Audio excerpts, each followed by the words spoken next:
tēnā koutou katoa, and particular welcome to our very, very distinguished and much loved guest, Anne. Just going through the program, we've got an hour. We're going to have a chat for 45 minutes about Cook's Wake, which is today's topic. Then there'll be 15 minutes for questions, and then Dame Anne will sign some books which you're all going to buy upstairs when she's finished, and there are quite a few different titles, I think, up there, Anne, are there? Yeah, I think maybe. So can we begin just by recognising the place we're in? We're in Tōtaranui, which was the place with the first sustained contact between Maori and Europeans in New Zealand, first sustained and repetitive. Cook had nearly 100 days in this place on his 3 voyages. And this particular spot that we're in here is a very, very spiritual place, really, where there was a major event which impacted on Cook's life. And so it must feel very familiar to you being back here? Yeah, it's familiar and strange as well, because here I am with Pete, who knows, and many of you who know the Sound so well, and the landscapes inside out, and you've been on the water and up in the hills. And I've visited, when I was writing Two Worlds and Between Worlds, I came here quite a bit, and we managed to somehow commandeer a Cawthron research vessel at one point, and went out with John Mitchell, who knows a lot about the local tribal history, and explored and used the scientists to hold down trees so that we could photograph the profiles of the hills and figure out exactly where some of the places that were involved in these events, exactly where they were on the landscape. But it's wonderful to be back here, and especially to be on the water and with you, Pete, because Pete knows a lot about these voyages as well. Yes, well, I was going to say this is almost your second Te Rangawaiwai, but perhaps not. And you've written, by my reckoning, 9 major books, I think, with the publication of your new one. And your first 3 were sort of, I don't know whether the word is ethnographic or ethnological books, but they were the book on Hui, and then the 2 personal histories, as told by themselves, about Ameria and Eruera. And then you made what seemed to me from the outside, a massive jump into rewriting European history. Can you tell us about that? What led you to make that jump? Well, it's the story sort of started at home in Gisborne. I'm from the East Coast, and I guess knew about as much as most Kiwis knew at that time about Te Ao Māori when I was growing up. I went away to boarding school and so on, and I guess we might talk about this more on Sunday, but became interested in Te Ao Māori when I came back from a field scholarship to the States. I'd been over there and people asking me about my country, and I found out I was kind of composing on the spot when they asked me about anything Māori. So I came home, and my first year at the University of Auckland, when I was learning to speak Māori and studying anthropology, and thereby hangs a tale, I met Eruera and Armedia Sterling, who became very close to me and the family, and so they were godparents to our kids, and we were very close for 20 years until they both died. And those 3 books were done with them. So I wrote a book called Hui, which was about travelling around to Marae with them almost always. And that was about what happens on marae and hui and gatherings of Māori ceremonial gatherings. And then because in the car we'd been yarning always, Armedia especially was a fantastic raconteur. So the first book I did after that was with her, the story of her life. Lovely story. Yeah, she decided she wanted to tell it, and I thought it was a fabulous idea. And then worked with Eruera, which was really about... it's different working with a kaumātua like that. He was trained in the old schools of learning, and it was very deep experience. And then after we'd just published that book together, at the end of knowing him and Armedia for 20 years, I went to Cambridge and had a Nuffield Fellowship, and I was at King's, and right in the thick of the kind of the European knowledge tradition, I suppose. And maybe it was because of that, sitting there in King's College, and we were going to sitting at high table and going to the feasts, and And I started thinking, and Eruera wasn't well, was the other thing. Both of them were not at all, it was coming to the natural end of that relationship because they were, So, in any case, I became curious about the encounters between the whole legacy from Europe and what I'd just been in the thick of with Eruera, which was the Māori world, if you like. Rather different story. Yes, so while I was in Cambridge, I wrote a paper and delivered it to the anthropology seminar and got called by one of the great anthropologists of that time a dangerous young woman, which I thought was a huge compliment from my quarters, because I was actually asking questions about the anthropological tradition as a kind of spectator sport, and for me it wasn't that. And I started actually at that point writing about these first encounters. Yeah. So that's how it started. Oh, wonderful. And so there were three sort of signature books that all dealt around the same thing. There was Two Worlds, where you sort of awakened sleeping Europeans who'd read about Cook from a very European perspective, up until Marion Dufresne and de Survey, and that was sort of that book.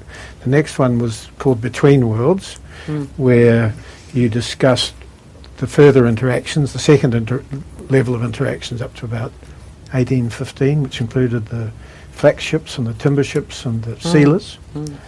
And then you combined a lot of that material into the wonderfully named Trial of the Cannibal Dog, which was very relevant to where we are here. Exactly. Yeah. And that was really about Cook's three voyages. Yeah. But today we're talking about in Cook's wake, and of course he left a very big wake. Yeah. But if it wasn't Cook, it probably would have been someone else. So could we just start with talking about the voyages as Cook saw them and as the local people saw them? So Endeavour came in here 15th of January 1770 into Ship Cove. What did they find? Well, I think, just to backtrack a wee bit on that, the thing that happened as I started thinking about the first encounters between Māori and Europeans was that immediately, because of my background of having spent a lot of time on marae and listening to tribal histories and sleeping beneath the carvings of ancestors, and they'd become real to me because of the stories of, Big with Eruera, for example. The ancestors are like, they're very real. And so immediately when I thought about those very first meetings, I started wondering about not just the guys on board the vessels, but the people on board on the beaches and behind the palisades. And I don't really think that kind of curiosity had been applied to European exploration in the Pacific before, as far as I can tell, not in that same kind of way. Yes.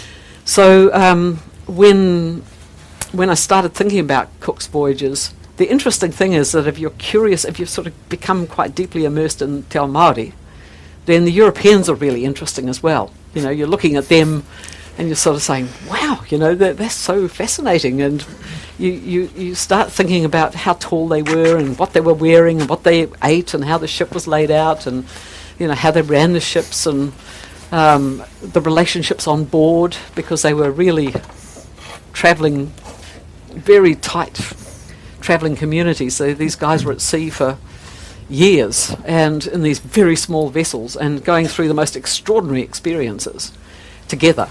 And so as human communities, the ships themselves are really interesting and very complex. And then they come into a place like this, which at that time, as we both know, was like Grand Central Station. It's the pivot point for a lot of trading routes between the north and south, and Argilite and Pounamu, and so people were coming and going through the sounds all the time, and that left. So they would leave behind people too.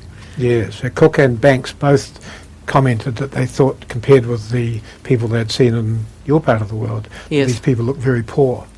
They were less tattooed, they didn't have such good houses, their waka was smaller, they looked as though they were people under a bit of stress. I think the difference between, say, where I'm from on the East Coast, the communities there were agricultural communities, so they had, for the size of the communities, really big gardens. Tolaga Bay, for example, Gisborne, where I'm from, they had those big horticultural areas, as they still do in Gisborne on the flats, and very big pa, so big populations, and they tended to have a really secure, strong base in their places. So in Tolaga Bay, for example, they had a school of learning there. They were carvers, they were weavers. They were very famous. Their expert carvers and weavers and tattooists travelled, and still do actually. That's the other thing that's really interesting, how these histories carry on into the present.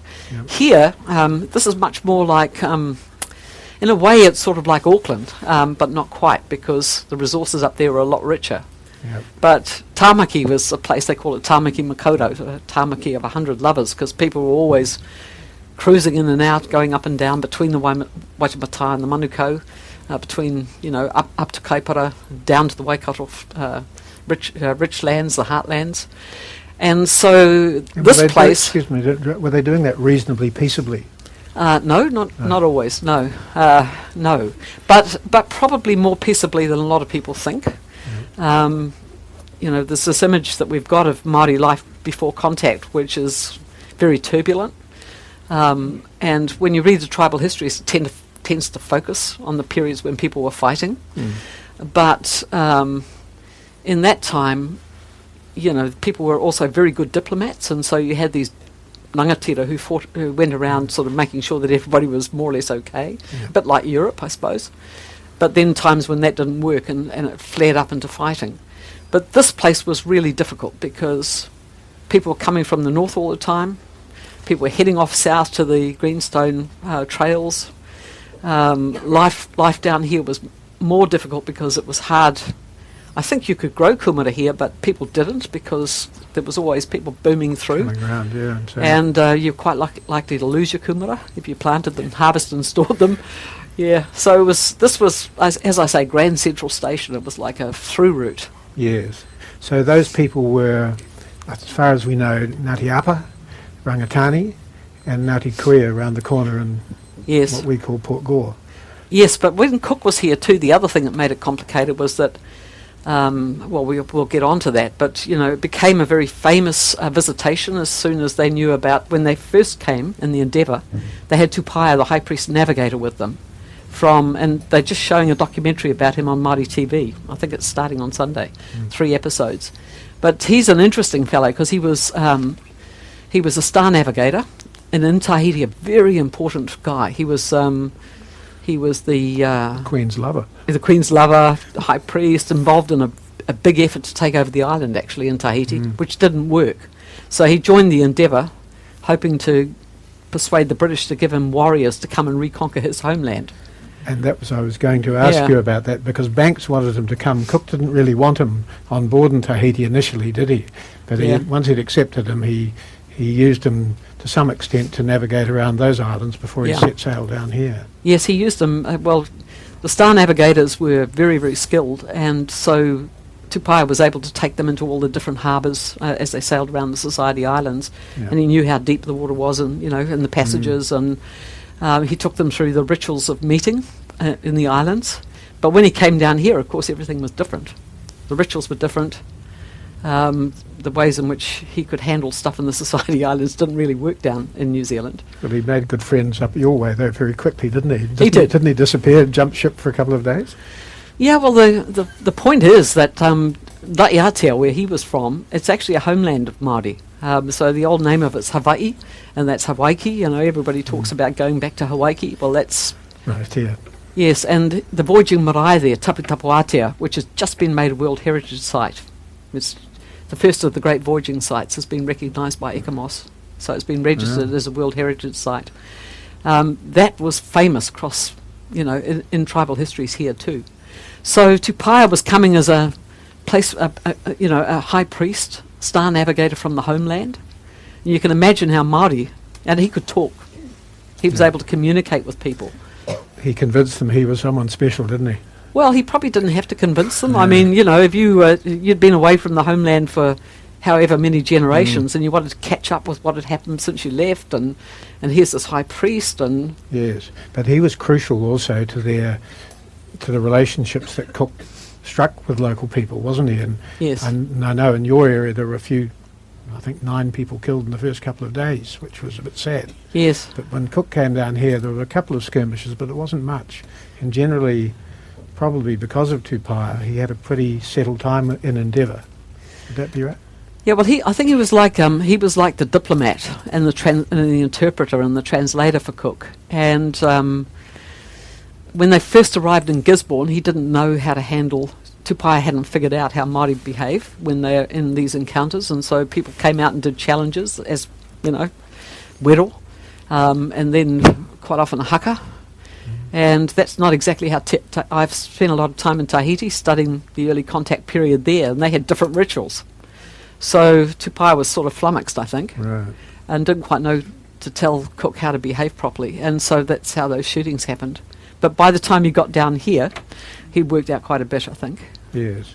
So they saw him as someone pretty important. So how did the locals, how did they feel when they saw this great apparition come charging into their rohi?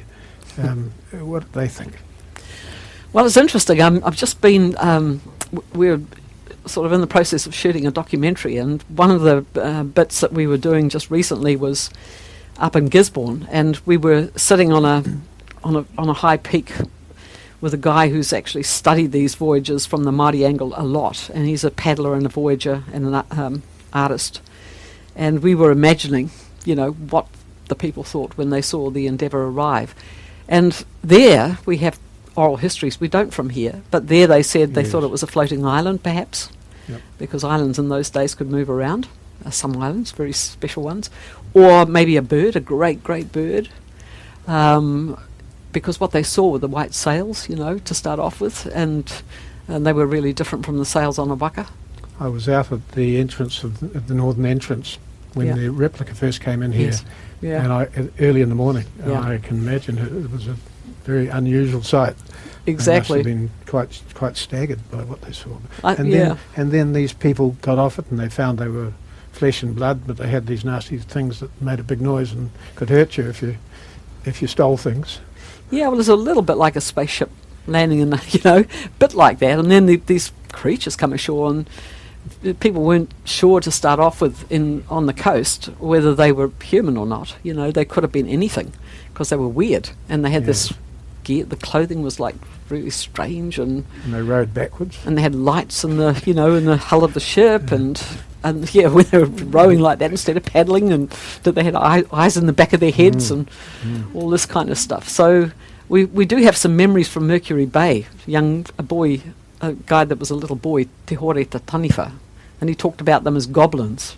Yes. You know, and they came ashore and they were cracking stones and gathering plants, and you know, everybody was wondering what on earth they were on about. It was inexplicable. Yeah, really very odd. You've used in some of your books, you've used this wonderful term, cosmodiversity. Yes. This idea that one cosmos was meeting another cosmos, and thanks, Jennifer. The impacts of that is essentially what you've written your books about. Well, in a way, if you think about the Endeavour, especially, that was a cosmological voyage, literally, because what they were doing there was, number one, they were trying to observe the transit of Venus, and that was really about watching the transit of Venus across the face of the sun, so you could work out, ultimately, to estimate the size of the solar system. So they were really trying to work out exactly how big our solar system is. But they were also coming down here to look for the unknown southern continent and Terra Australis Incognita. And Banks remained persuaded until they got right down to the bottom of the South Island and sailed round it. They had these two parties on board, the continents and the no continents. And he was the head of the continents, and Cook was probably the head of the no continents. So when they were here, they still thought it was probably part of Terra Australis here in the bay, in the Sounds. Well, in a minute I'll talk a bit more about that, perhaps. But the other great sensation that happened to them almost as soon as they got here was that they got unequivocal evidence of cannibalism. And for the Europeans, that was a absolute sensation, wasn't it? They couldn't stop talking about it and feeling sick about it. And but for the Maori, that was something quite different. Well, the interesting thing is that Tupaia's reaction as well, because if you know quite a bit about what was going on in Tahiti at that time. They did human sacrifice, and so they would offer up the skulls of enemies to them onto the marae and so on. And so it wasn't a kind of visceral disgust in the sense of here are people sacrificing other people, but in Tahiti it was the atua that would, consume the flesh of these offerings. It wasn't the people. So I think he thought Māori were sacrilegious, basically, doing things that in Tahiti would be for the gods to do. But for Māori, what that was really about is, and there's a lot of material around it, there's a lot of waiata and tribal histories. It was really about saying, so in Māori, cooked food is noa. It's devoid of ancestral presence. And if you can take, say, a high chief, and they are the living face of their ancestors, so all their whakapapa's in them, and the wairua of their ancestors, they're the living face of their ancestors, literally. So if you turn that into cooked food, then you've basically destroyed the tapu of that line, and the mana of that line. So it was a form of ritual sacrifice as well. Yeah. But it was different from what they did in Tahiti. But for the Europeans at the same time, cannibalism did happen in Europe at that time, but it was very scary for sailors, because if you got marooned or shipwrecked every now and then, and this was all part of the huge horror of going on some of these voyages and the risk of being just lost in the middle of the ocean, maybe on a boat, and people casting lots, and that sort of stuff did happen. And at times of famine, it wasn't something that never happened, but it was incredibly frightening. So it was something that horrified people in a really visceral way, made them throw up and stuff like that. Yes, and the Europeans took that excitement back with them too. The sailors took it back to Europe with them, didn't they? And well, Cook not, though.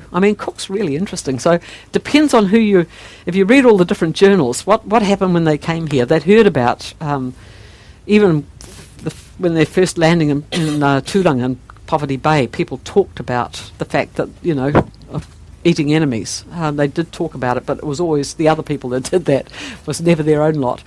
And they'd had big arguments with Tupai about it, in Tolaga Bay, for example. And he said, look, you stop that, that's terrible. And they all said, well, what do you know? This is what our ancestors do. This is what we do. Yeah, this is just our custom.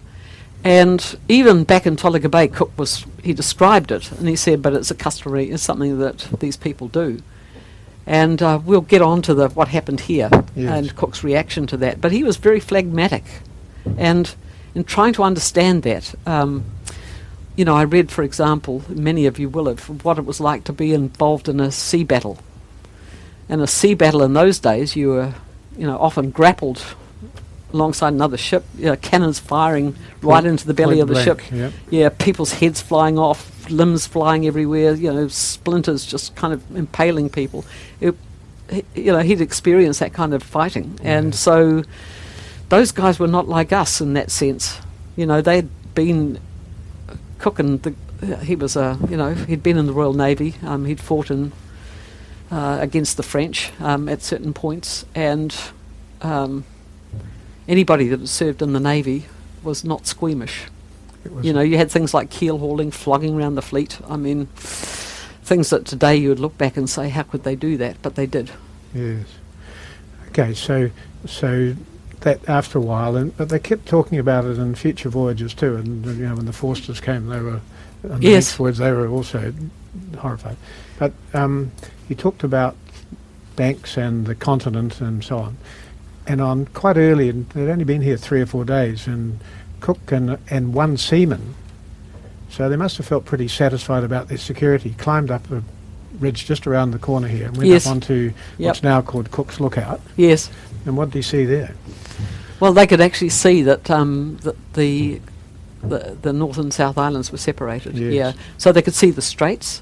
Until that point, they weren't sure whether these were two separate islands or part of the same landmass. And at that point, but also they had with them guides, and they told them that there was basically a big island that would take, I think, 4 months to get around. They suggested 3 days at one stage. I think they were talking about Arapawa. That was Arapawa. Yeah, that was Arapawa. They said there's one that you go around in in 3 days. There's one you go around in 3 months, 3 or 4 months, and that was Te Ika Maui, they call it, or Te Ahi no Maui, which is the North Island. Then there's this massive, great big one called Te Waipounamu, and that takes a long time. Yeah. So this theory of a great southern continent, it had to be one because there was all this landmass in the north, Yes. northern hemisphere, and the Earth had to have the same landmass in the south, or it would have wobbled off its axis. Yeah, that was yeah. the thinking, wasn't it? Yeah, it was sort of hypothetical geography, sort of Yes. look at the existing maps of the world. And when you're thinking about Cook's voyages, I mean, the Pacific at that point, he populated on the world maps in Europe. He populated a lot of the Pacific. Those voyages were extraordinary. Yes. And went right down, as we know, to the edge of the Antarctic ice mass, and was sailing. They were sailing the vessel when the wires were frozen. The ropes on the ship were all frozen solid, and I don't know how they did They it. were tough people, weren't they? Yeah. Yeah. So, and then a few days later, just to prove that he really did know what he's talking about, they went up into East Bay, he and Banks and Tupaia, Yes. and they left Tupaia down below. He didn't like climbing hills, but he liked talking to the locals. Yes, that's right. And they climbed Bald Hill and saw the same thing, just made sure that, yes, that was really a strait. Banks still wasn't completely convinced, was he? Because after they left only a few days later and headed off and had a bit of trouble getting past the brothers, Yeah. where they nearly were wrecked, Yeah. On the way they in got and the as way far out. as about Cape Campbell, I think, and Banks said, "I'm not sure about this. I think that we might be still in a great big bay." Yeah. So Cook said, "All right, let's Yeah. go north," and they went as far as Cape Turnagain Yeah. and Hawke's Bay before they recognised a point they'd seen in the early trip, and Yeah. Banks had to give way, and Cook talked about destroying the aerial fabric of continent, That's it. didn't he? Well, Banks was, he was young, and he was, somebody just described him to me recently as a rock star. He kind of was. He was like, Yeah. he was young, he was very, very rich, passionate botanist, and they had Dr. Solander on board, who was the favourite student of Linnaeus, and so they were in that period when they were just inventing contemporary botany. And he had these beautiful clothes, so he had this kind of jacket with silver frogs. I think that's the sort of these decorations on the front, that he was having a bit of a dalliance with somebody in a canoe in Matavai Bay, and he woke up in the morning and his jacket with silver frogs was gone. He was very, very mortified to lose part of his sartorial splendour. Well, I noticed you having a bit of a crack at him in your latest book when there was a photo of Banks cross-dressing with a Maori cloak on. Yeah, well, we actually So, been to see that in this doco. Yeah. We went to see that cloak. It survived, but he was young, and so he was just absolutely sure that he had discovered the unknown southern continent. It was like, the first moonshot. He was going to be like that. And he was quite an amorist too, wasn't he? Because Yeah. here he found it a bit hard going. And commented that the people here were honest and decent in their dealings in sex, Yeah, not nearly as outwardly going as the Tahitians had been. the Tahitian women. Yes. And so he'd found it a bit difficult for Yeah. what he'd expected. Yeah, the whole thing is really funny. I mean, if you look at when you're reading the records, there's the kind of the official logs and journals, and every now and then there's, these other little bits that survive. And the vocabulary, for example, from there's scraps of paper with Banks's vocabularies, and it's often names of people. And in Tahiti, they had names of people's lovers that they'd listed. And Parkinson, who was the artist on board, was a Quaker. They called him Shy Boots Parkinson because he was kind of, much more reserved. And he finally did have a love affair, and they all kind of wrote about it in their informal. So it's a bit of a hoot, the whole thing. You get to know these guys a bit when you're reading their material. And so when they came down here, as we were saying, they in Queen Charlotte Sound, as they called it, Tōtaranui, that was the big debate to start off with. Is this a continent or not? Yep. Huge supplies of fish. I mean, the kind of plenitude of the fish in the sounds was just extraordinary. They would just put out the same net and pull it up, and it was absolutely packed with fish. Yeah. So, and you could shelter. You could find a sheltered bay. So it was a great place to careen the ship. And so they careened it, and they actually had mixture of Venetian red and tallow. So they're actually putting a red on the hull, which Māori would have thought that makes it sacred. It's sort of anti-fouling, I suppose. Yeah, I suppose so. Yeah. So they had a safe place to do that, and there was plenty of fresh water, so they could fill up and wood, so they could get the wood and the water. It must have felt very secure to have pulled their ship, land the ship on its side, and known that they wouldn't be able to move it for a little bit. Mustn't Yeah, they? well, that's a big thing to do. Take your ship out Yeah. and lay it on its side, and kind of look at the hull and Yep. try and make sure it was all secure. So after that, they put up a flagpole on Yeah. Marlborough Island and raised the flag and claimed it in the name of King George and named the Sound Queen Charlotte and And cracked a bottle of wine. Cracked And a I bottle of Yeah, wine. I reckon that's the beginnings of the Marlborough wine industry. Is smack, you know. here's Ivan, you haven't thought about that, have you? So you've got to remember you need to dog point. You need a thing up there. Yeah. One of our days, well, Yeah, and they smashed it. No, they gave the bottle. They to, gave the bottle to the old man, didn't they? Yeah, he was wrapped because it was like greenstone. Yeah, the bottle the glass they had then. Okay, so Endeavour sailed away. Yes. And went round the South Island and disproved the continent and went Yes. on to other adventures and lost a third of their crew on the way home Yes, to disease. yes, in Batavia and Tupaia. And 3 years later, Adventure comes back into the Sound again. Yes. Having they'd been two ships and they'd been separated in the Antarctic. Yes, And Adventure had gone to Tasmania and Resolution, Cook's ship, went to Tamatea, Dusky Sound. yeah. And they were separated for quite a long time, and Adventure came in here first. Mm. And she found people were there, but they weren't initially friendly, and they found that the houses on Motuara were deserted. Mm. What was that about? Well, before they left, they put a post one of these posts up there, and they tended to want to carve the name of the ship on it and the date of the visit, and this was because that was evidence that the place had been claimed for the British Crown, and so they'd held that formal ceremony with the wine and so on, and giving everybody a threepenny piece, and I think spike nails with the King's arrow on it and stuff Yeah. like that. As evidence that they were there before anybody else, the French or the Spaniards or whoever might have been booming around. So when they put that post up, in Māori if you do a thing like that, a rahui pole, you know, you put something like that up with a lot of ceremony, it's basically saying, it's claiming, it puts it under a tapu. So I think it's possible that the locals thought that that's what they'd done, that they'd kind of reserved that place for themselves. For 3 years. Yeah, so when they came back, it was actually overrun with rats and the houses were empty. But everybody came out and asked for Tupaia. Yep. So he was like, I think they really did think it was his ship. And you can understand why, because he was the only one that could really freely talk with them, and Yeah. he could say whatever he liked, basically. So how did they get on in conversing with the local Maori when Adventure came back? Because they didn't have Yeah. any real linguist on board, did they? No, and also, you know, Furno was a different kind of commander from Cook. Cook ran a very tight ship. Yeah. So he had his men, you know, eating greens for scurvy. He was very vigilant. He was trying very hard to avoid them spreading VD because there was quite a bit of that had happened.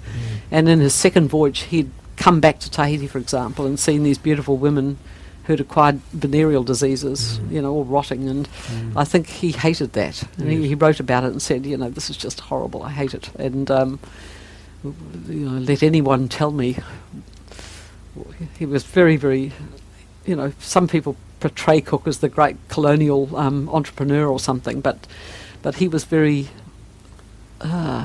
He was pretty socially aware for his, I mean, socially unaware in terms of British society, wasn't he? But he'd come out of the ranks himself, Yes. come from lowly beginnings, and he didn't mind being on the side of the underdog, did he? Well, the other thing that's interesting about Cook is his mentor, Captain John Walker, Yeah, Quaker. who was his, he was a Quaker ship owner, and he was very fond of John Walker. He wrote to him, you know, to the end of his life almost, and the Quakers they believed they had equal rights. They sort of believed in the rights of indigenous people, of women. They were sort of pacifists in many ways, and so I think he'd been influenced by that. And so when he came back into the Pacific and realised the impact his men had had in some of these places, Yes.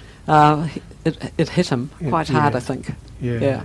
He was an enlightened man by any measure, really. I think he was, wasn't yeah, particularly on those first two voyages. the first two voyages, yeah, he was certainly.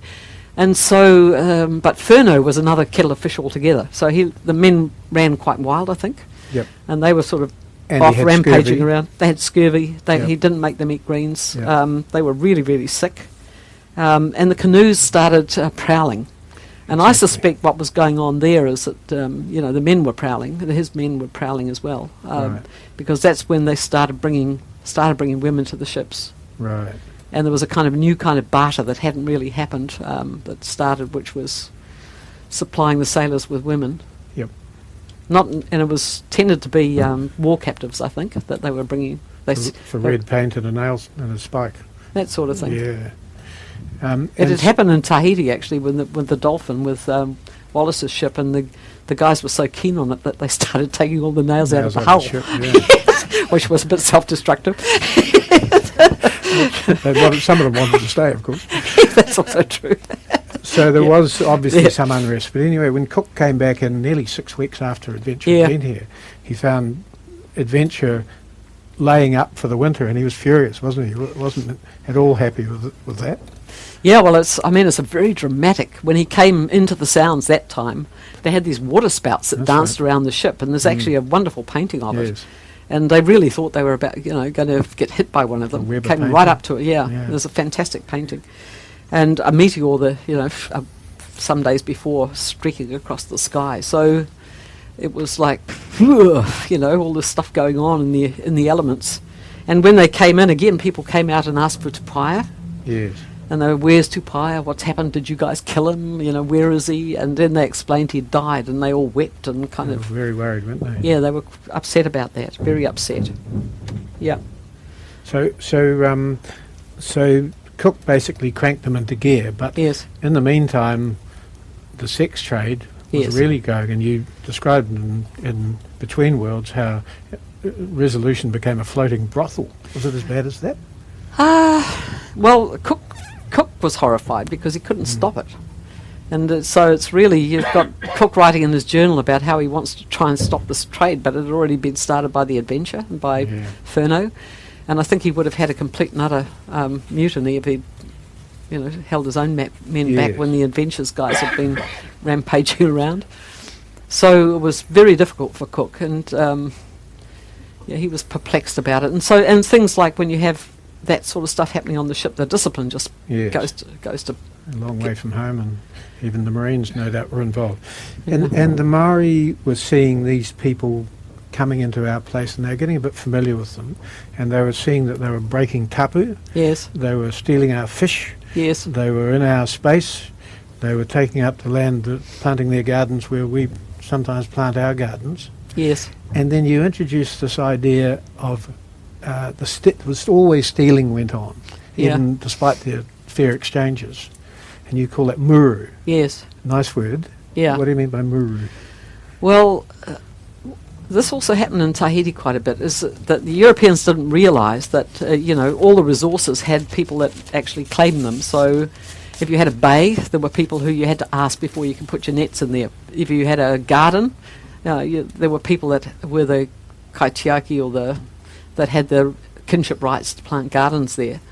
And they just kind of thought it was more or less open slather. So they just stick their nets down wherever, and they go onto Motuara Island and plant gardens. And but I think probably the thing with the women was also really a problem, because these women that had been brought to the ships, I'm pretty sure were war captive women. Yes. But then some of the sailors would see these other gorgeous women, and they were saying, well, they never give us any of these really beautiful women over there. And I think some of them started thinking, well, we'll just grab them, whatever. And so I think there was very hard for Cook to maintain discipline. It was very difficult. But for Maori, stealing things always from the white, that was an idea, and they were saying, well, you've broken all these That's what traditions with us. Yeah, what you do with a So- muru, like if somebody does something wrong, and especially if they take something, or even if they hurt one of your family, or if a woman is hurt or a child is hurt, then you'd have a muru, and the muru would be you'd all get together in a big group, and you'd go and basically usually pummel the person responsible, but also take a lot of their stuff. And that's what, and then that was retribution. It was utu. Yeah, So that was seen as fair game. yeah. But it's not. You don't kill them. So muru is kind of controlled. It was a bit like, But the Moriori did on the Chathams in a way. Well, Fighting until the first blood. yeah, sort of. Yeah, it was. You give them a thumping, but you wouldn't kill them, and so that was. It was a kind of way of, like you would do in a law court. You say, how bad is this? Okay, so we're going to mete out this punishment. You know, you have to give us so much of your property, or, you know, go to jail, or in the old days, get a flogging. In that day, and you have to remember in Cook's day, there was quite a lot of violence used in the penal code as well. It just explains quite a lot, doesn't it, about, because all the way through they're talking about things that were getting stolen. If you turned your back, your sextant was gone, or your telescope, or your cutlass, or something. Yeah, it was almost a game. But that's how the Europeans saw it. But obviously Maori saw it as something different. Yes, and I think you can wear out your welcome too if you're behaving like that. So I think there was that sort of element where people were starting to say, well, actually they've got all this really cool stuff, and you know, they were actually going and raiding for greenstone and other curiosities, quote, and bringing them deliberately to trade with the Europeans. And people were coming from other places, and so you see that, especially in the second and third voyages, that waka were arriving from, you know, up north, big waka with carved carving on them, and people with flying cloaks and coming stuff turning up to meet up with the Europeans and to exchange goods with them. So the word was out. Yeah, the word was out, and a lot of people, a lot of strangers coming in. So that was like, it was pretty chaotic, I think. Yes. So there were signs also. Some of the boats would go off and getting celery grass or whatever they were doing, getting feed for the animals, or greens for themselves, or catching fish, and they got chased a couple of times. That's true. By waka. So there were signs that people were getting a bit sick of them. Yeah, I think so. So away they went on their first circuit of the Pacific. Yes. The two ships. Yes. And 3.5 months later, after lots of adventures, they're back in Hawke's Bay. Yes. And there's a storm. Again, And a big storm, and the ships get separated. That's right. And Resolution manages to make her way down here in a couple of weeks. Yes. But Adventure, it took her a long time. It took her 6 weeks. She went up to Tolaga Bay. Back up. So Resolution came back in here, and they got on okay. But there were still some signs of unrest. That's right. But they were very worried about their mates, weren't they? Where was Adventure? Well, Adventure had gone up to Tolaga Bay, and they were meeting up with the people there. And of course, we've got to sort of introduce the element of having some Tahitians on board by this point. Now, that's for the next thing I was going to talk about. So Resolution had Hiti. Yes. and Adventure had Mai. Yeah. So in the meantime, they'd gone off to Tahiti, and the Resolution had picked up this young border. He was a relative of a chief, so he was quite highly placed. And Mai had joined the ship, and he was, probably a much more ordinary sort of guy, I think. And he was on board the Adventure. He was blue collar. Well, I think he'd been expelled from his own home island, like Tupaia had been from Raiatea, and probably for much the same reason. Warriors from Border come down. Yeah. So when Resolution came back in here, was Hiti useful to them? Could he converse with the local people? Not like Tupaia. So Tupaia was like, he was this, he travelled. He was a star navigator and a high priest of the Arioi, and he'd been to Tonga, he'd been to the Tuamotus.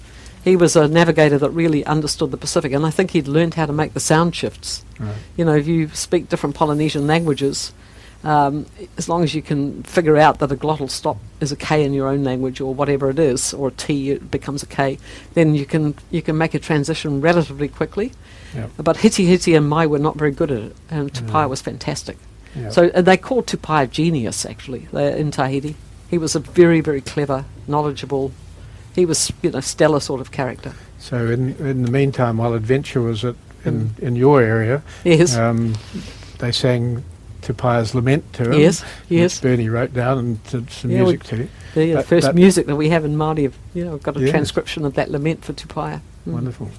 But Cook came back in here with Resolution, and after I think, 3 weeks here. Yeah. He then sailed off, firing guns at the south of the North Island, looking for adventure. Really worried what had happened to him, but he went away on a much bigger circuit of the Pacific. Yes. A week later, adventure comes in here, finds him gone, finds a sign on the tree that says, look, dig underneath, and there's a bottle with a message in it.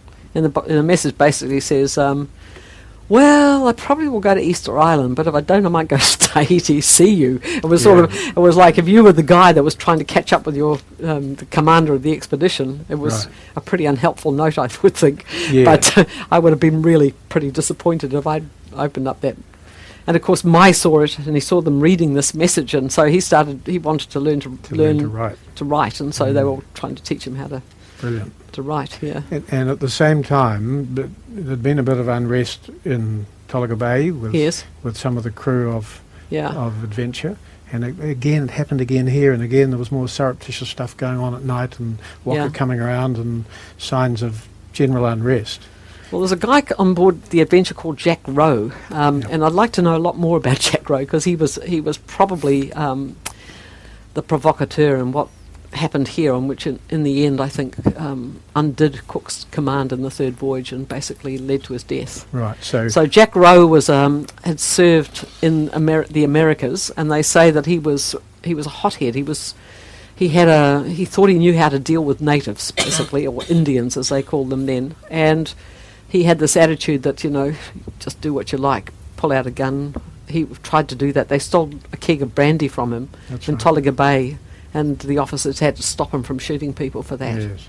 And they said, well, if you don't look after your brandy, tough luck, more or less, to Rowe. So when he came down here, I think he was already a bit grumpy. And as I say, Furneaux's ship he didn't run a tight ship. Yes. I don't think he had good control of the men at all. So just before they were due to sail off, and they hadn't quite decided what they were going to do at that stage, in following Cook. Yes. They sent a boatload of men over here into this bay, looking for scurvy grass to feed themselves for some greens. Yes. And they didn't come back. That's right. So what had happened? Well, it's interesting because there's another key protagonist in all of this. It was Lieutenant Burney, and Burney was actually the brother of Fanny Burney, the novelist. Yep. And so we have Fanny Burney's, accounts back in Britain of what her brother told her afterwards. And the events that happened here were ones that apparently, for the rest of his life, he could only speak about in a whisper. It's very traumatic. It was so what happened was that the guys, including Jack Rowe, went ashore. There was a boatload of men who were collecting scurvy grass, as you say, in Grass Cove, as they called it. And the tales as they eventually emerged, because it was quite a long time before it wasn't until the third voyage that they really pieced together what had probably happened. And it looked like what was going on was that there was an exchange that went wrong. And, there was fish and there was bread. There might have been a tomahawk or something like that, kind. Yes. And so, but it looks like that one of the guys took something without offering something in return. And then when people protested about that, then Rowe got really very upset. And then when he started looking as though he was going to mete out violence, he actually got his gun. Yeah, and one of the Maori was hit on the head with the frying pan that they'd been cooking their dinner in, which was a really bad thing to do. Yeah, so the frying pan, that's like I was explaining, cooked food, it destroys your tapu. And so you hit someone on the head with a frying pan, you couldn't choose anything worse to hit them on the head with, basically. So that was, and it was like red rag to a bull, and all the other things that had happened. What we didn't mention was that something had happened involving Rowe and Burney and Mai the day before. Or a couple of days before, they never explained what it was, but they said that they had a narrow escape. Yeah. So something had happened, which we don't really know about. And then it all just blew up. And so Kahura, who was the guy, the main protagonist on the Māori side, he rallied his people and they killed the Europeans. Yep. Yeah, they killed them. So the following there was one black servant there too, and he was killed as well. Yeah. So the following day, Burney Lieutenant Burney brings a boatload over looking for them, Yes. and they go just round the corner here into Burney's Beach, Yes. and there's a waka on the beach, Yeah. and the Maori fled when they saw the white men coming, Yeah. and in the waka was a whole of the baskets of cooked flesh, Yes. including a hand with a tattoo on it that they recognised. Yeah, there was a guy called Thomas Hill, and so they recognised a tattoo on the hand. And Burney was in charge, and so they had to figure out, so they immediately went ashore, were horror-struck. Was very traumatic, I think. Came around here. Yes, and then came around to... Big crowd. Then there was a huge crowd. Lots and Yeah. lots of people had gathered, and it looks like what was going on there was a great big ceremony, big ritual, Yeah. and it was, big time utu, And I think it was one of these... when you make these offerings and sacrifices to restore your mana at the expense of the mana of the others. So there were heads and entrails and everything else in behind the beach, and they were very shocked by that. Incredibly And shocked. They had a bit of a shoot-up of Yeah, the they crowd and shot then into the crowd. destroyed And, some waka. And and then just away basically they went. hopped into the adventure and fled. so they took Mai at that stage, Yes. and within a day or two they'd packed up and gone. Yeah. And rather than follow Cook, they were sort of so shocked by that, weren't they, that they carried on round Cape Horn Yes. and went home. And they were Yes. home a year before Cook was. Yeah, they just fled, and Yeah. I think it was just something that just absolutely filled them with horror. Yeah. And when Cook came back in 11 months later after his big circuit, no one would talk to him, and there were a few silly stories told him about what might have happened, but he didn't really get a good picture of it. He just knew something had gone wrong. They avoided him completely to start Yeah. off with, and then when he managed to sort of get to talk to some people, somebody started telling something, and then somebody else grabbed them and took them away rather rapidly, and then they told them that some ship had been and had gone, and they could never work out anything, could they? No, So they didn't know what had happened to the adventure at all until they got to the Cape of Good Hope. till they got to Cape Town. Cape Town, yeah. And Cook said, "I shall make no reflections on this melancholy affair until I hear more about it. In the meantime, I must observe in favour of the New Zealanders." Well, the interesting So- thing about Cook and his reaction, and people, this is what you've got to. Cook is such an interesting character. His kind of verdict on when he heard the news was that the Adventure's men were to blame, and he said basically of Māori, he said they're a brave, noble, open, and benevolent people devoid of treachery, but they will never forgive an insult if they have an opportunity to resent it. And if I ever quote that in a Māori gathering, everybody cracks up actually. Say, "Geez, he worked that out." There's a lot of Pākehā still didn't realise that. He was pretty quick. And I think that was brave, noble, open, and benevolent people devoid of treachery. I mean, so that was a huge judgment on his own men. Yeah. Huge judgment on his own men, and that's probably thereby. So that's the second voyage, and then Yeah. 3 years later they're back again. This time in Discovery and Resolution, Yeah. and they came in here really on their way further north. But they called in after coming around the Cape of Good Hope and getting to here. Well, this was Cook's favourite Yes. place in the Pacific, probably apart from Matavai Bay, and so he came back here repetitively. And one of the things they wanted to find about was what had happened here, because Yes. they knew a lot more about it. Yes. And for quite a while, the locals didn't come around. They were pretty scared of what's, because they knew he would have known by then. Yeah. And then Then Kahura comes into the picture. Well, the thing about Cook was, he had been really, really ill during the second voyage, as we all know, and he'd been very, very sick down by the ice, and they went right down to the Antarctic ice edge. I think he almost They died. killed a dog for him. Yeah, they killed a dog and made a broth and, sort of gave him oxtail soup. I guess it was dogtail soup, but... and, they loved him in the second voyage. All his men were, they were really concerned for him, and they tried to restore his health and managed, actually. And so he probably should have stayed back home, and they offered him this kind of fantastic job at Greenwich Hospital, or he could have just stayed there and parked up and Didn't like that. relaxed. But he just couldn't. He wanted to get to sea again. I think it was his life by then. Yes. And so he came. He was given the command of the third voyage and came down here and Kauda, who was the key person involved in the killings of the Adventure's Right here. men, Yeah. came out to the ship. So it was really interesting. He didn't run away. He came right out.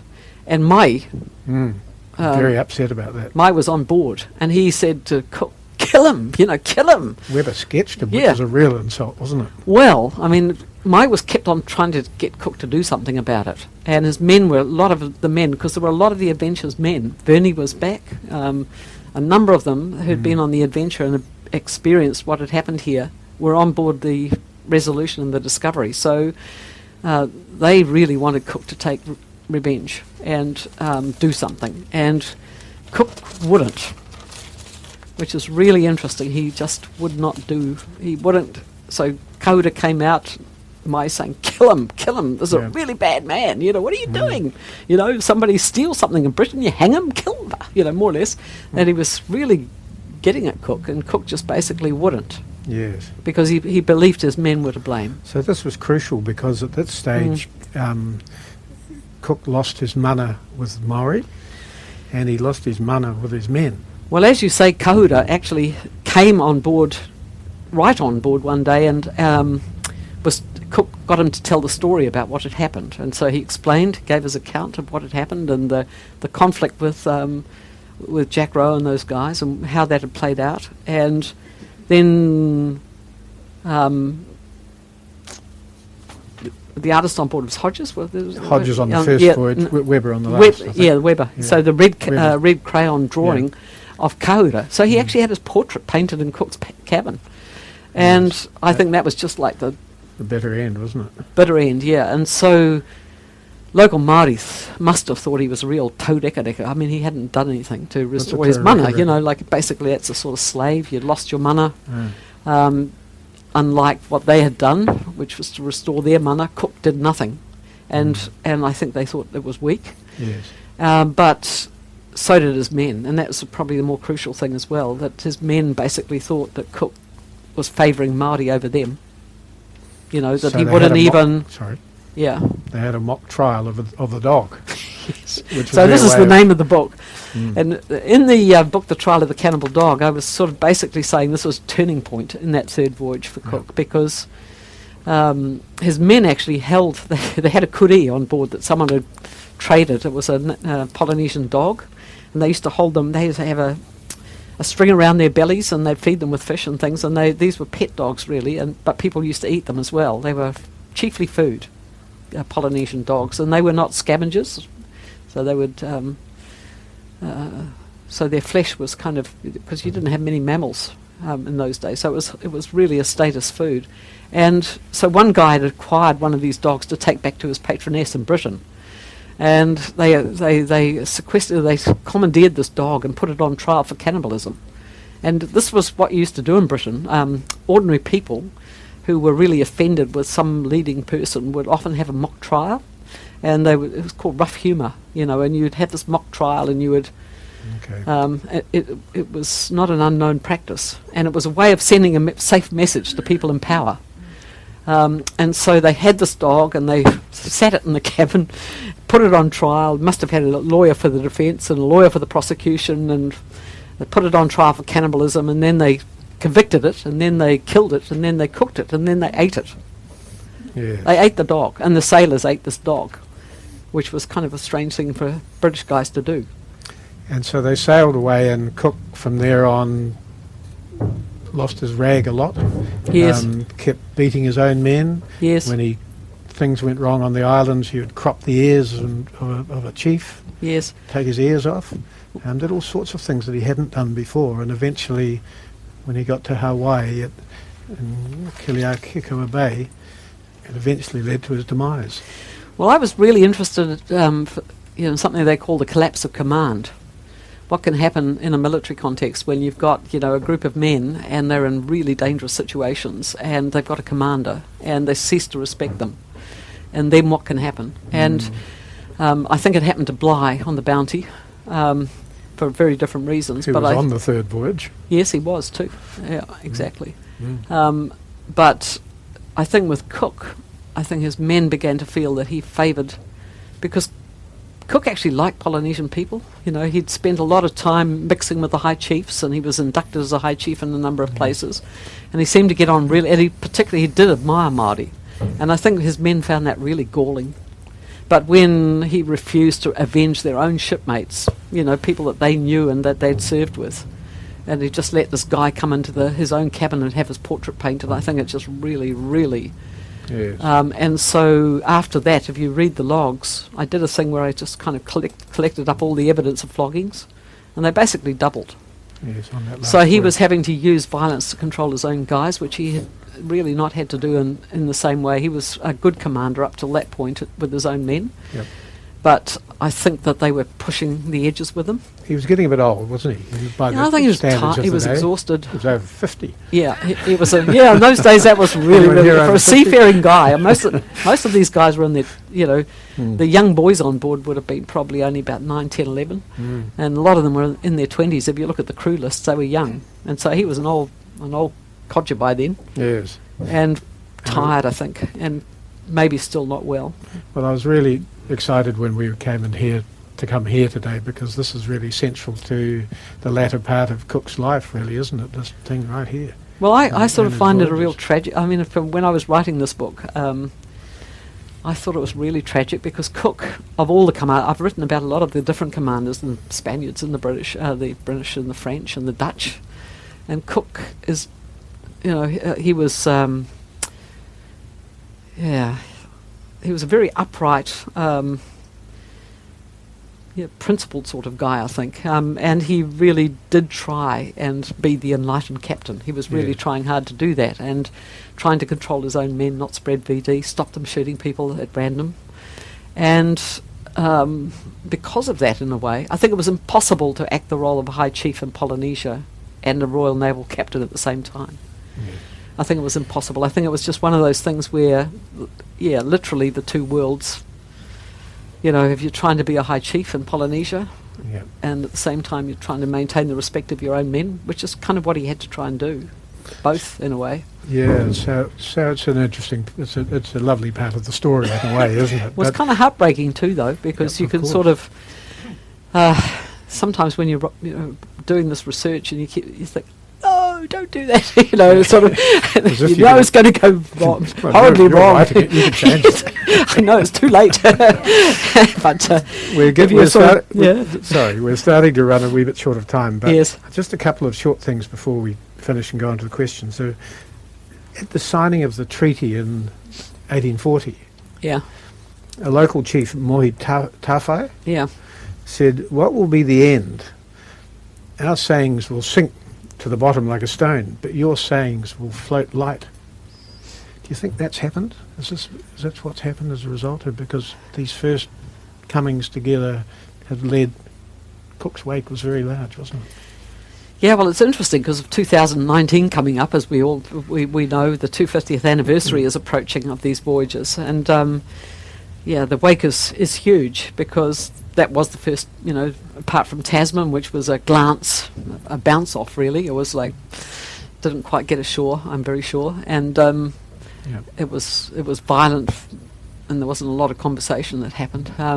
But Cook's voyages were very different. I mean, they were, as you say, ashore for a long time, went right around the country, stopped in all sorts of places.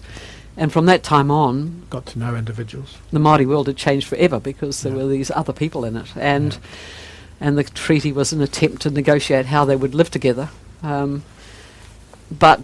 And up until that point, it probably could have gone in any direction, actually. But I think the New Zealand company and the way in which that was all handled made a critical difference. And from that time on, probably Mohi Tudei was, I think he was kind of prescient in a way. But it's almost as if there's a swing at the moment, isn't there? That's people, because of gatherings like this and because of a lot of the things you've written, are starting to understand another world from the one that we all grew up in. Well, I think the thing that sort of you and I and others find so interesting about 2019 and what's going on in the Pacific at the moment as well is that what's happening in the Pacific is that the voyaging legacy, which was Tupaia, Star Navigator, Arioi, That's being revitalised, so people are out there in double canoes and sailing canoes, exploring the Pacific again, sailing by the stars. And we just had the Hokulea, has just sailed around the world, sailed into New York Harbour, and they're on a mission to try and alert people to what's happening to the ocean, the Pacific Ocean. And we've got locals that are doing that too, here in the Sounds and up in Gisborne, and Jack Thatcher in Tauranga, and Heck Busby up in the north, and the people in Tainui that are also trained as star navigators now. And so 2019 in a way is sort of, it's those voyaging traditions. And when you think of the America's Cup and the kind of yachts our guys were sailing, I mean, they were actually sailing craft that were in a pretty direct line of descent from those original voyaging canoes from Micronesia. When you look at the catamarans, double hull vessels, they don't come from Europe. It's a Pacific craft that's been high-teched and high-teched and high-teched, you know. And so it's almost like the time is right to sort of think of ourselves as a country that's been born out of the encounter between two great voyaging traditions. Yes. The hardest last place on earth for humans to find and settled, because this was the last significant landmass on the planet to be found by people. By Europeans too. Yeah, and it was because it was so difficult in the age of sail to get here.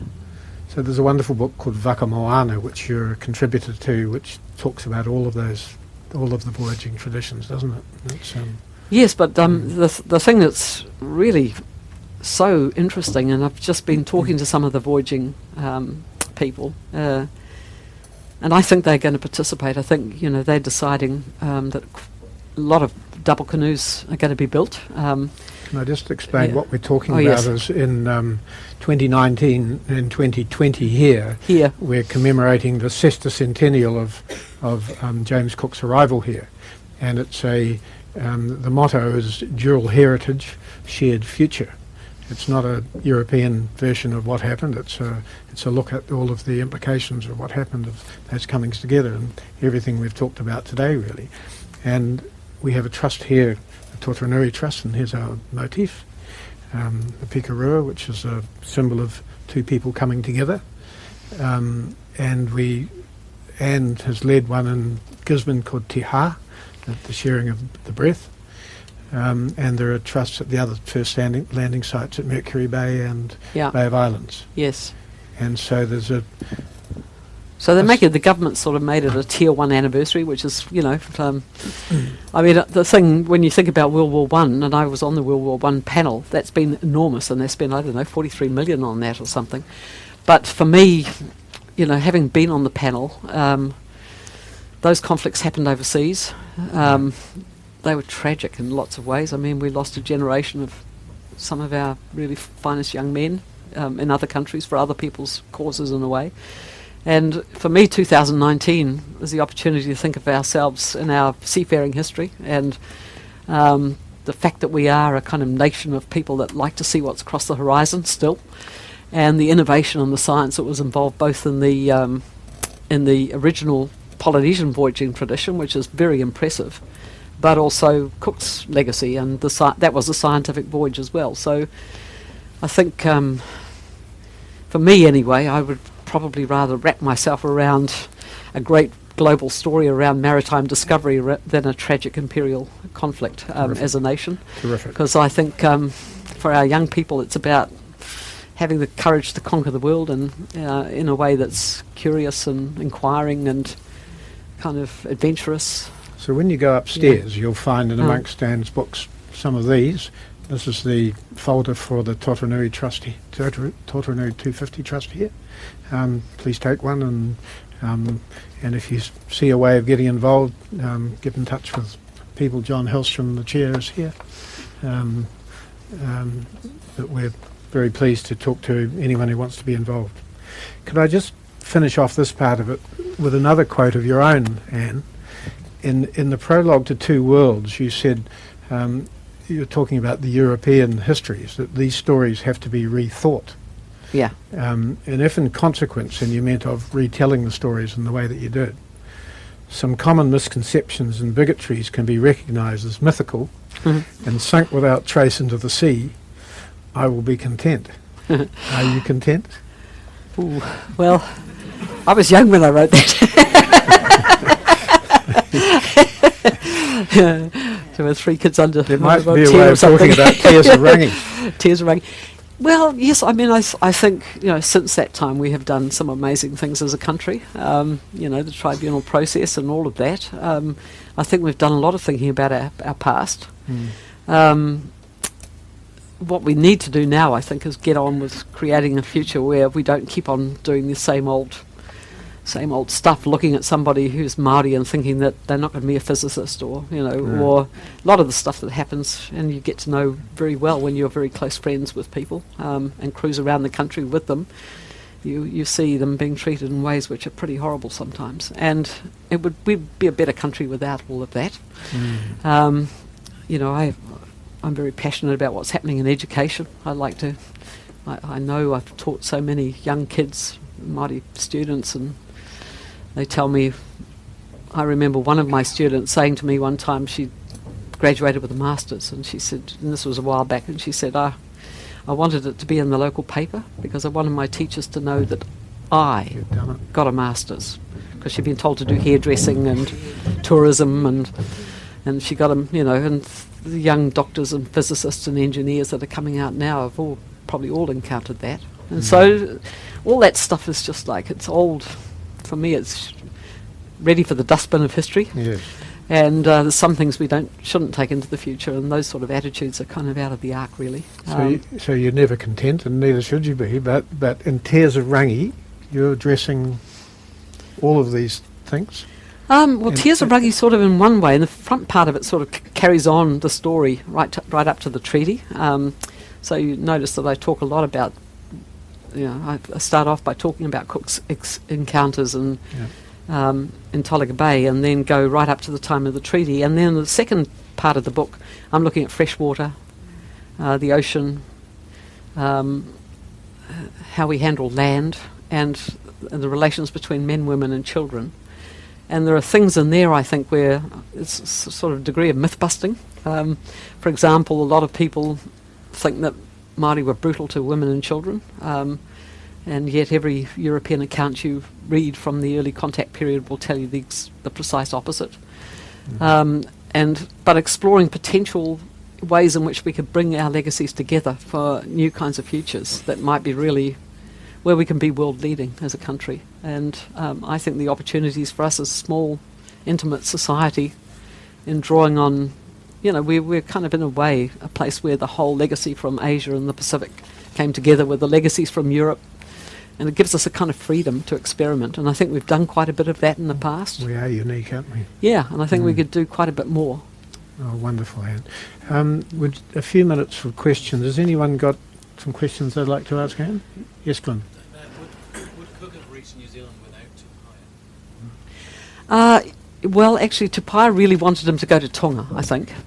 So, because Tupaia was, he had his own reasons for being on board the Endeavour, and he'd been to Tonga before, and I think he wanted to go there again, and he was trying to get Cook to head west. But Cook had the very clear instructions to go and check out Terra Australis, and if it was anywhere, it was going to be in the far south. So I think there was a bit of a. But did Tupaia know it was New Zealand was here? Well, some people say so, but I actually don't have any evidence for that. What I know, so when you look at, I've done a lot of work on Polynesian navigation in the early contact period, and I looked at the island lists, because what happened was these navigators helped all of the Europeans that came into the Society Islands and the Marquesas and so on. They would hop on board the ship, Spanish ships as well as British, and they would help guide them. And they would dictate island lists, about 100, 200 sometimes islands, with the name of the island, the chief, the bearings from the island they were on to that island. And then I think they were also trying to give them the star path, which is if you're on this bearing and it's dark, you pick up this star first, and you wait till it comes out of the horizon, and they rise up, and then you've got to when it gets too high in the sky, it's no longer useful for navigation, so you pick up another one in the sequence, and another one. That's the star path.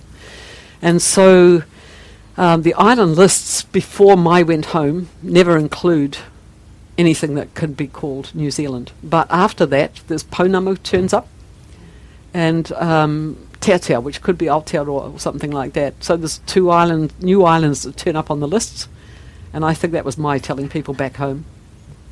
So, but the Tupaia's list don't. And he told Cook he didn't know of any big continents or any big land masses down here, so I think probably not. Yeah. Thank you.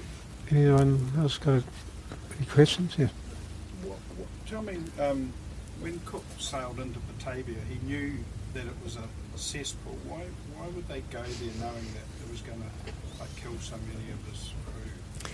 Oh, well, I mean, they decided to go up through along coast Australia, the Great Barrier Reef, and they got impaled on the reef. They almost lost the ship, and he was so lucky because a coral pinnacle actually broke off and plugged the hole in the hull. So he was so lucky when they actually careened the ship to fix it. There was this coral rock stuck in the hole, and you could do a thing they call fothering, which is like, you get a whole lot of sails and you sew wool into it. Yeah, sew wool into it, and that would swell. And they used to try and, if you had a collision with something at sea, you'd try and fix the hull that way. But I don't think a fother would have worked. So the ship was getting pretty rotten too. It was getting pretty rotten and cranky, and so Batavia was the nearest place they knew of where there was a place where they could get the ship fixed. I think don't know that they knew that there was quite as much disease as there was. Yeah, that's true. Hadn't been many Europeans round that way from... Well, not many British, probably. Not many British, yeah, there's lots of Dutch, but... Yeah. Depends who you ask. Jeremy? I don't know. Jeremy? The dangerous young woman. Now what, Jim? No. Yeah. James. It's a trite question. I was always fascinated that Cook left no offspring. They all died Yes. off, didn't they? Yeah. Because Yes. Did he leave any offspring in the Pacific? Well, I don't think so. I mean, the thing about Cook was, he was a... I've got my grandfather comes from Yorkshire. He comes from Whitby, actually, my grandfather. And I've spent a bit of time in Yorkshire, and I kind of meet people every now and then that I think, oh, you could be a bit like Cook, sort of this very upright, quite strict. My grandfather was a bit like this, actually. Quite strict, very, very strong standards, and very purposeful, very practical, and brilliant at getting stuff done. And I think Cook was like that. And so if he had been sleeping with women, he wouldn't have been able to stop his men. And he was trying really hard to stop his men from sleeping with island women, and especially after he realised what the impact of VD would be on populations that had none of that. And there were quite a lot of illicit journals kept in his voyages, weren't there? And in none of them was there any suggestion that Cook cohabited at all. On the third voyage, somebody would have... Because in the third voyage, after he'd lost the respect of his men... I mean, they still kind of... Yeah, but it was really hard, that third voyage. It's just such a tragedy. It's like, Hamlet or something. It's for me, it's one of the great European tragedies. Or Peter Blake's. Yeah, sort of. But it's one of those big, big stories. And, they would have said, if he'd been sleeping with women, one of those guys would have blown the whistle on him. Yeah. Yes. Brian. It's been great. But, just the offspring of the first contact children between Cook's Yes. crew and Maori. What status did they take? Are there any comments? Because some of the crew coming back Yes. have possibly seen their own children. They might have. Yeah. They don't. No one ever mentions that. I mean, there were also love affairs, which were not just casual sex. There were some guys that became very, very fond of Māori women and had, almost wanted to stay. Tried to jump ship, didn't they? Tried to jump ship, yeah. So there was some serious relationships as well. It wasn't all this kind of, the sailors. Because, places like Portsmouth, if you read about what they were like in that period, the guys would roll ashore after being at sea for, years, as in this case, often for a long, long time away from home, and they would just go nuts, drink and...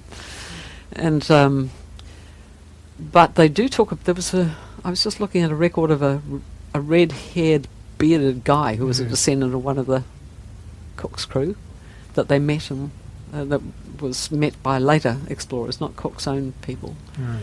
But yeah, And- no, they and- never and- talk about offspring being brought back to the fathers or anything. Well, there are some tupaias still in Oh, there's some north, tupaias aren't there? around, yep. Yeah.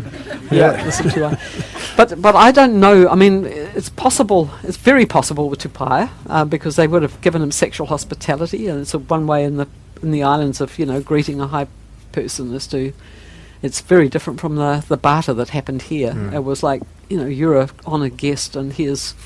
In fact, if you exchanged names in the islands in Tahiti, you had access to the wife of that man.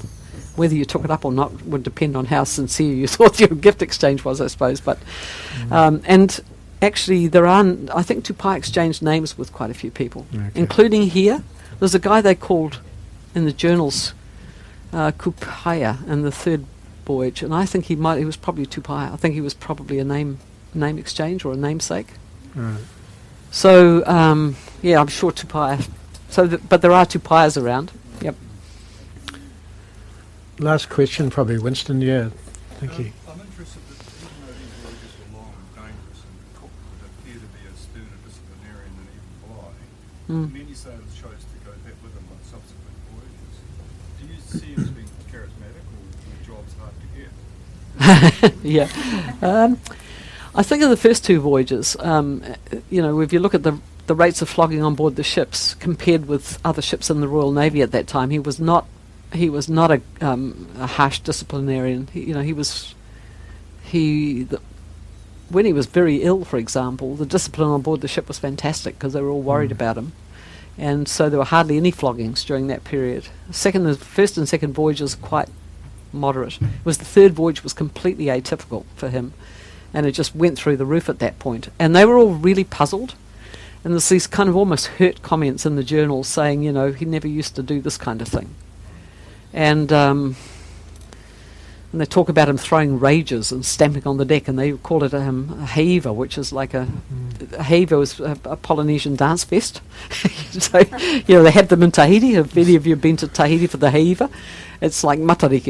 It's like having the big, big festival going on and doing hukas and things. And so he was throwing absolute wobblies, I think, at that point. Which he they sort of weren't lost the used plot. to seeing. Was there any suggestion of what illness he might have had? Graham Lay was suggesting that he had something going on in his abdomen, didn't he? Yeah, some people say that, but the symptoms are actually there are quite a few guys that had symptoms rather like his.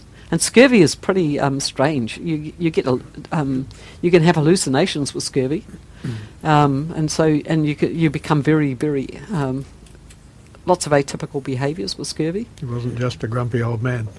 Yeah, he could have had. I mean, he could have had all sorts of things. Who knows? Who knows? But it's hard to say. But I think he was also very tired. Okay, man, it's been a wonderful time. We've gone well over our time, and I could talk for hours with you. But And here we are, too, right in the spot, boy. It's Yeah. been Anyway, absolutely okay. fascinating, and thank you very, very much indeed. And Okay. perhaps we'd all like Yeah, to thanks. thank Damien. Thanks, Pete. Yeah. Oops, sorry. Nothing was.